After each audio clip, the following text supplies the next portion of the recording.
दुनिया की सबसे कम उम्र वाली सीए नंदिनी अग्रवाल ने कहा कि 3-4 साल मेहनत करने के बाद भी एग्जाम के समय वह बीमार हुई थी, लेकिन इस समय उसे साथ दिया जो ब्रह्मा कुमारीज में राजयोग मेडिटेशन सिखाया जाता है। उसके आधार से उसने खुद को ही मोटिवेट किया और पूरे भारत में पहले रैंक से टॉप में पास हो गई।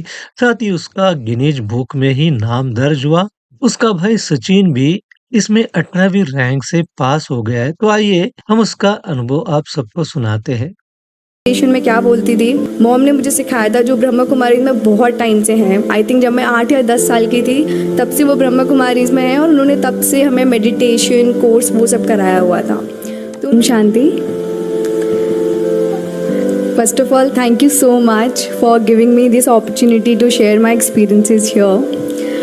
Now since I am on the stage, the first thing I can remember is 2015 या 14 की बात है। स्कूल का एनुअल फंक्शन था और मैं होस्ट करने वाली थी एंड मैं थोड़ी नर्वस थी। तो मेरे पापा ने मुझे बोला कि assume that the audience is deaf and blind and then you will be confident, and I really implemented it and वो बहुत अच्छा एनुअल फंक्शन होस्ट हुआ था। उसके बाद जब जब मुझे लाइफ में कोई डाउट आता है ना, तो मेरे पापा मुझसे बोलते हैं कि हनुमान जी को भी पता नहीं था उनके पास कितनी शक्तियां हैं। और कल के किसी सेशन में बोला गया था कि हनुमान जी के पास जामवंत जी थे, पर हमारे पास आज की तारीख में कोई नहीं है। सो हमें अपना जामवंत खुद बनना है और ख़ुद को रियलाइज़ करवाना है कि हमारे पास कितनी शक्तियाँ हैं जो हमें नहीं पता है। तो मेरे पापा मुझसे हमेशा बोलते हैं कि तुझे नहीं पता है कि तेरे अंदर कितनी शक्तियाँ हैं, क्या फिर तू क्या कर सकती है, बट अगर तू वो चीज़ें नहीं करेगी या फिर ट्राई नहीं करेगी तो तुझे कभी पता ही नहीं चलेगा कि कितनी शक्तियाँ और हैं। एंड अभी लास्ट के एक सेशन में भी बोला गया कि the true purpose of the life is to realise one's true potential and do whatever we can do on this world. So that is the one key takeaway for me from this conference कि हमारा जो purpose है ये life का, वो हमारे अंदर जितनी भी काबिलियत है, जितना भी हमारे पास भगवान ने टैलेंट दिया है, जितनी भी कैपेबिलिटीज़ दी हैं, उसको यूज़ करना so that we can make this world a better society and सबके लिए हम कुछ ऐसा कर पाए जो आने वाली जनरेशन्स के भी काम आए। जब मैं एग्ज़ाम्स देने जा रही थी, सो मेरे जुलाई 2021 में एग्ज़ाम्स थे एंड कई बार ऐसा होता है मेरे साथ, और तब भी हुआ था कि एग्ज़ाम से एक हफ्ते पहले मेरा बीपी लो हो गया था। पता नहीं, मे बी नर्वसनेस है स्ट्रेस की वजह से, और और एक एग्ज़ाम से पहले मुझे वॉमिट भी हो रहा था एंड काफ़ी सर दर्द चल रहा था एंड डॉक्टर ने बोला था इस सर दर्द की कोई दवाई नहीं है बिकॉज आपको स्ट्रेस की वजह से सर दर्द हो रहा है। तो उस टाइम में मैं बहुत नर्वस हो गई क्योंकि 3-4 साल से मैं सीए की पढ़ाई कर रही थी एंड वो मेरे फाइनल एग्ज़ाम्स थे।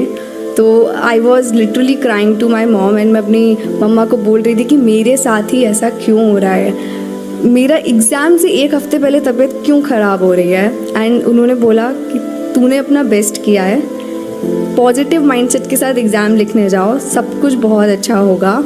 एंड फिर भी मतलब एज अ चाइल्ड आप सब ने भी सीए की प्रिपरेशन की है, तो आपको भी पता है कि पूरे 3-4 साल पढ़ने के बाद वो आपके 8 पेपर्स कितने इंपॉर्टेंट होते हैं एंड एक एक दिन का गैप होता है, उसमें भी आपकी तबीयत ख़राब हो तो बहुत ही थोड़ा डर लगता है अंदर से कि पूरा साल ख़राब हो जाएगा।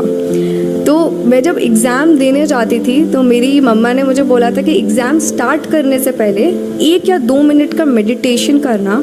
एंड अभी जैसे शिवानी बहन ने भी बोला कि मेडिटेशन का मतलब ये नहीं होता कि हम कुछ सोच नहीं रहे हैं, वो तो पॉसिबल ही नहीं है। उसका मतलब ये होता है हम सही चीज़ें सोच रहे हैं, हम अपने थॉट्स को एक डायरेक्शन दे रहे हैं। तो एग्ज़ाम से पहले 1-2 मिनट के मेडिटेशन, तो उन्होंने बोला कि एग्ज़ाम से पहले ये सोचना I am a healthy soul, मुझे कुछ भी नहीं हुआ है, मेरा कंसंट्रेशन लेवल 100% है, मैंने सब कुछ पढ़ा है, मुझे सब कुछ आता है, जो मुझे नहीं आता वो किसी को भी नहीं आता है, और ये 3 घंटे में मैं जो भी लिखूँगी सब सही ही लिखूँगी और सब कुछ बहुत अच्छा होगा।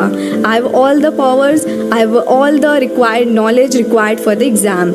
And then for next 3 hours I used to feel a different kind of power and energy, like अगर मैं आज किसी को बताती भी हूँ कि 1 हफ्ते पहले मुझे हेडेक था इतना ज़्यादा और मेरा बीपी लो था, कोई विश्वास नहीं करता कि मैंने वो अपने सारे पेपर्स कैसे लिखे हैं। इनफैक्ट मुझे भी कभी कभार विश्वास नहीं होता। वो 8 पेपर्स देने के बाद मैं फिर भी बहुत डाउट में थी कि क्या होगा, कैसे पेपर्स गए हैं। बीच में एक बार मैं पेपर से आने के बाद थोड़ा सा डिज़ी भी फील कर रही थी और फिर मेरे पापा मुझे डॉक्टर के पास लेके गए। तो उन्होंने बोला कि मैं आपको कोई दवाई दूंगा, आपको नींद आएगी, मैं आपको दवाई दे ही नहीं सकता, आप रेस्ट करो और जितना पढ़ सकते हो उतना पढ़ो। पर जैसे हमारे एक सेशन में भी मेंशन हुआ कि हम जो पूरी साल करते हैं उसका फल हमें मिलता है रादर देन हम एग्ज़ाम के 1-2 दिन पहले जो पढ़ते हैं। तो सिर्फ पूरे साल जो पढ़ाई की हुई थी तो वो 1-2 दिन पहले भी अगर पूरा रिविजन नहीं हो पा रहा था तो वो चीज़ें इतनी अच्छे से आती थी कि उसका कोई अफेक्ट नहीं पड़ा मेरे एग्ज़ाम्स पे। तो एग्ज़ाम्स हो गए थे, I was positive but anxious as well.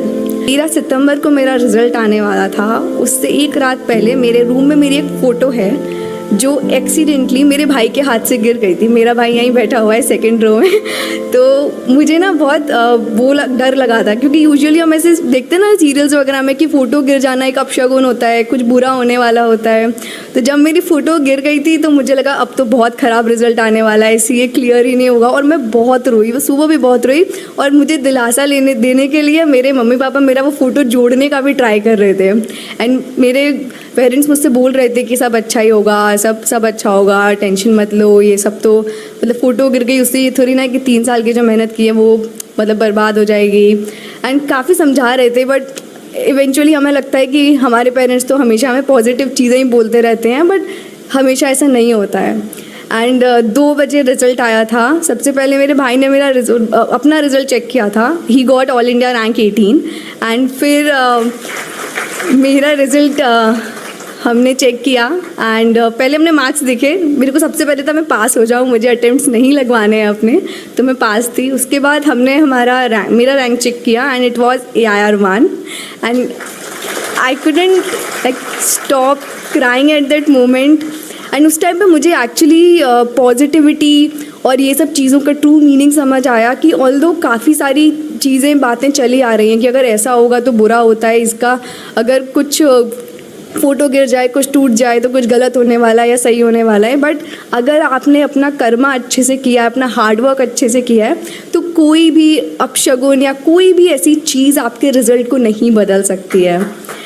Your Karma always stage with you. Find ways कि हमें वो अपना इंटेलेक्चुअल पावर कैसे अलाइव करना है, कैसे उसको एक्सरसाइज करना है। We are human beings, we are thinking beings. What differentiates us from computer is we have the thinking power जो कंप्यूटर के पास नहीं है, बट हम वही एक्सरसाइज नहीं कर पा रहे हैं।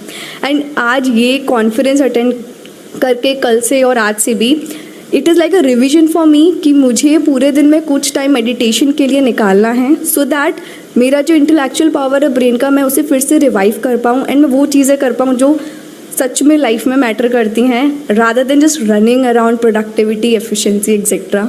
So like focusing on meditation, increasing the attention span on anything is the key takeaway that I have taken from this conference. Om Shanti. Om Shanti. ऐसे ही अलग अलग न्यूज या अनुभव सुनने के लिए शिव तेज न्यूज को आप सब्सक्राइब करें और अन्य व्हाट्सएप ग्रुप को भी फॉरवर्ड करें। आपको आज का कार्यक्रम कैसे लगा इसके बारे में कमेंट्स बॉक्स में भी जरूर लिखें। अच्छा, ओम शांति।